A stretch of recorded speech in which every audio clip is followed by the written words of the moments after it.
दिल्ली में चलती बस में महिला से गैंगरेप, समय पूछने के बहाने महिला से दरिंदगी, महिला की शिकायत पर केस दर्ज, आरोपी गिरफ्तार, वारदात में इस्तेमाल बस जब्त। एयर इंडिया ने घटाई इंटरनेशनल उड़ानों की संख्या, अमेरिका और सिंगापुर समेत 28 देशों के लिए फ्लाइट में कटौती।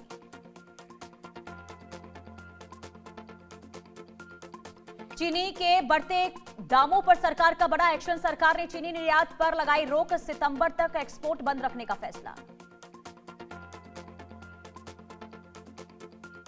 यूपी में आंधी बारिश और तूफान का कहर, प्रयागराज भदोही समेत कई जिलों में 58 मौतें, प्रयागराज में 17, भदोही में 16 लोगों की गई जान।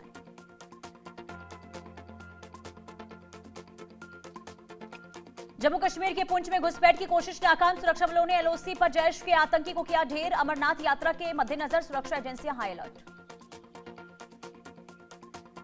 यूपी में आंधी बारिश से भारी तबाही, बरेली में टीन शेड समेत हवा में उड़ा शख्स, आज भी भारी बारिश और तूफान का अलर्ट। राजस्थान के नागौर में सड़क हादसा, मेरता में फाटा के पास सवारी बस पलटी, बस पलटने से कई यात्री घायल, अस्पताल में भर्ती।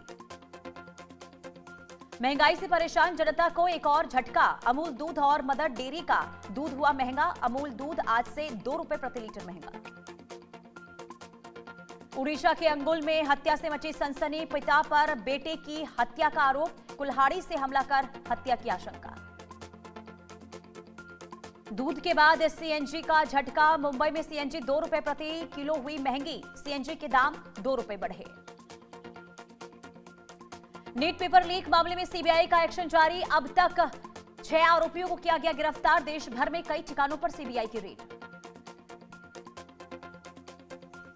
केरल में आज सीएम चेहरे पर सस्पेंस होगा खत्म, कांग्रेस विधायक दल की बैठक में लिया जाएगा फैसला, दोपहर 1 बजे होगी बैठक, तिरुवनंतपुरम में नए नेता के नाम का होगा फैसला। पेट्रोल डीजल बचाने की अपील पर पीएम का बड़ा फैसला, काफिले की गाड़ियों की संख्या आधी होगी, पीएम मोदी ने एसपीजी को दिया निर्देश।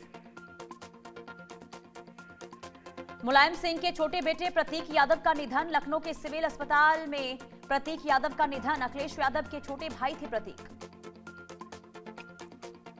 प्रतीक यादव के निधन पर अखिलेश ने दुख जताया, प्रतीक यादव जी का निधन अत्यंत दुखद, ईश्वर दिवंगत आत्मा को शांति प्रदान करे। प्रतीक यादव की मौत पर सपा का पोस्ट, कहा प्रतीक यादव जी का निधन अत्यंत दुखद, ईश्वर दिवंगत आत्मा को शांति दे। प्रतीक यादव के निधन पर सीएम योगी ने जताया दुख, कहा प्रतीक यादव का निधन दुखद, ईश्वर दिवंगत आत्मा को शांति दे। नीट यूजी 2026 पेपर लीक विवाद सुप्रीम कोर्ट पहुंचा, फाइमा ने एनटीए में बड़े बदलाव की मांग उठाई, नीट यूजी 2026 दोबारा कराने की मांग। केजीएमयू में प्रतीक के शव का पोस्टमार्टम हुआ, पोस्टमार्टम से पहले सीने का एक्सरे किया गया, पोस्टमार्टम हाउस के बाहर भारी फोर्स तैनात। नीट पेपर लीक पर नासिक पहुंची सीबीआई टीम, नासिक पुलिस ने शुभम खैरनार को किया गिरफ्तार। महाराष्ट्र के छत्रपति संभाजीनगर में बड़ी कार्रवाई, एआईएमआईएम पार्षद मतीन पटेल की संपत्तियों पर चला बुलडोजर, नगर निगम का अवैध निर्माण ध्वस्तीकरण अभियान।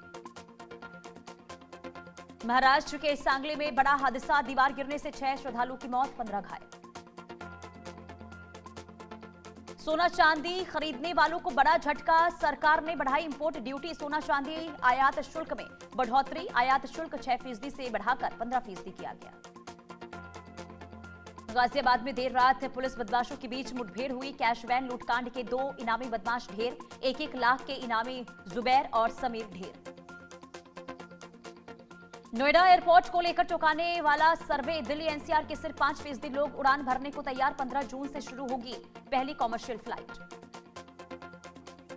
छत्तीसगढ़ के अबूझमाड़ में सुरक्षा बलों को बड़ी कामयाबी, 1 करोड़ से ज्यादा कैश और हथियारों का जखीरा बरामद, नक्सलियों से AK-47 समेत आधुनिक हथियार जब्त। प्रधानमंत्री मोदी की अपील का बड़ा असर, एमपी हाई कोर्ट के जज साइकिल चलाकर कोर्ट पहुंचे, भीड़ भाड़ भरी सड़कों पर 3 किलोमीटर चलाई साइकिल। तमिलनाडु में विजय सरकार फ्लोर टेस्ट में पास, एआईएडीएमके के कई विधायकों का विजय को समर्थन, विजय को 144 विधायकों का साथ मिला। प्रधानमंत्री की अपील के बाद गृह मंत्रालय ने घटाया काफिला। गृह मंत्री ने काफिले में गाड़ियों की संख्या आधी की। सुरक्षा काफिले की गाड़ियों को भी कम किया गया। महाराष्ट्र एटीएस की बड़ी कार्रवाई। गैंगस्टर शहजाद भट्टी और डोगर गैंग से जुड़े लोगों पर छापेमारी। पाकिस्तानी गैंगस्टर को फॉलो करने वालों पर भी शिकंजा। प्रतीक के मौत पर सपा नेता रविदास मेहरोत्रा का बयान। बोले, प्रतीक यादव की मौत की जांच हो, ये सामान्य मौत नहीं है। अमेरिकी राष्ट्रपति ट्रंप का चीन दौरा। 3 दिन के चीन दौरे पर राष्ट्रपति ट्रंप, चीन और शी जिनपिंग की आज मुलाकात। 10 महीनों में ट्रंप का दूसरा चीन दौरा। ट्रंप की यात्रा से कूटनीतिक चर्चा तेज हुई। व्हाइट हाउस ने ट्रंप के चीन दौरे का वीडियो जारी किया। राष्ट्रपति ट्रंप के चीन पहुंचने पर जश्न दिखाया गया। व्हाइट हाउस ने आधिकारिक वीडियो साझा किया। ट्रंप ने शी जिनपिंग के साथ द्विपक्षीय बैठक की। ट्रंप ने पुराने और मजबूत रिश्तों पर जोर दिया। दोनों देशों के सहयोग को अहम बताया। दिल्ली में ब्रिक्स बैठक आयोजित। ईरानी विदेश मंत्री अरागची दिल्ली पहुंचे। ब्रिक्स देशों के नेताओं से होगी अहम मुलाकात। पश्चिम एशिया संकट पर उप विदेश मंत्री काजेम गरीबाबादी का बड़ा बयान सामने आया। भारत की हर शांति पहल का ईरान ने स्वागत किया। पश्चिम एशिया तनाव खत्म करने पर दिया जोर। इराक में ईरानी विपक्षी कैंप पर बड़ा हमला। ड्रोन अटैक में हथियार डिपो को बनाया गया निशाना। सुरक्षा एजेंसियों ने शुरू की जांच की कार्रवाई। इजरायली पीएम के दौरे से यूएई ने किया इनकार। सैन्य डेलीगेशन पहुंचने की खबरों का खंडन किया। ईरान ने अमेरिका के समर्थन वाले दावे को नकारा। हॉर्मुज पार कर रहा है भारत का एलपीजी टैंकर एमवी सनशाइन। सुरक्षित तरीके से आगे बढ़ रहा है। भारतीय नौसेना लगातार निगरानी में जुटी हुई है। पीएम नेतन्याहू के यूएई दौरे पर बढ़ा विवाद। इजरायली पीएम कार्यालय ने मुलाकात का दावा किया। राष्ट्रपति अल नहयान से मिलने की बात कही। ट्रंप के बयान पर वेनेजुएला का पलटवार। वेनेजुएला ने अमेरिकी राज्य बनने से इनकार किया। ट्रंप के दावे को बताया पूरी तरह बेबुनियाद। यूएई इजरायल दावे पर ईरान की चेतावनी। ईरान ने मिलीभगत के आरोपों पर कड़ा रुख दिखाया। इजरायल से संबंधों पर क्षेत्रीय तनाव बढ़ा। मार्को रूबियो का बड़ा बयान। बोले, अमेरिका चाहता है चीन ईरान पर दबाव बनाए। अमेरिका ने चीन से सहयोग की अपील की। ईरान वार्ता में प्रगति पर जेडी वेंस का बड़ा बयान। ईरान के साथ बातचीत आगे बढ़ रही है। कूटनीतिक समाधान की उम्मीद जताई गई। जंग के तनाव के बीच अमेरिका इजरायल को रूस की चेतावनी। रूस ने आक्रामकता की कड़ी निंदा की। अमेरिका और इजरायल पर तीखी टिप्पणी की। ईरान के विदेश मंत्री अरागची ब्रिक्स बैठक के लिए दिल्ली पहुंचे। ब्रिक्स विदेश मंत्रियों की बैठक में होंगे शामिल। कूटनीतिक और आर्थिक मुद्दों पर होगी चर्चा। मीडिया रिपोर्ट में सऊदी के गुप्त हमले का दावा।